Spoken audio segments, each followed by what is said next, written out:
DJ Amit Tiwari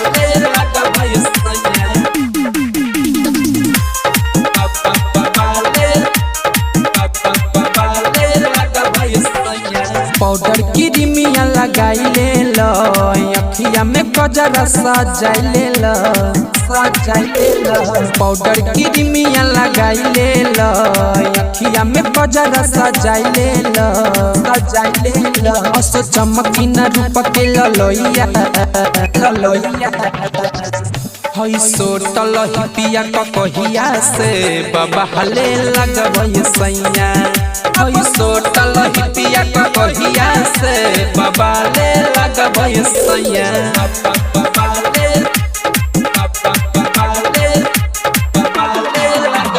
DJ Amit Tiwari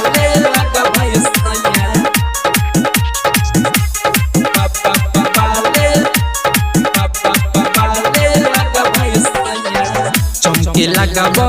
चानी लेखा एही पर जाई पीछा हो अब हेने सटप जरिया कदी काला एगो टीका हो चमके लगबो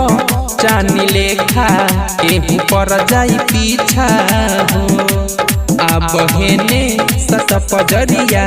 कदी काला एगो टीका हो गाँव गहली में होई बरैया हई सोटल हिपिया कहिया से बाबा हले लगबई सैया हई सोटल हिपिया कहिया से बाबा ले लगबई सैया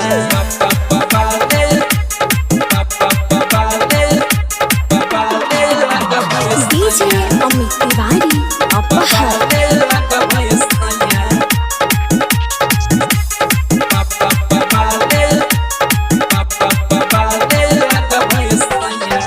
असही हरदम तोरा भपिया रही सुन झार के अजय नीति सखे जैसे तोहरो रखे मरुपावा सवार के असही हरदम तोरा भपिया रही सुन झार के अजय नीति सखे जैसे तोहरो रखे मरुपावा सवार के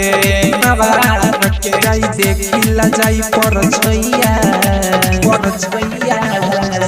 हई सोटल हिपिया कहिया से बाबा हले लगबई सैया हई सोटल हिपिया कहिया से बाबा ले लगबई सैया।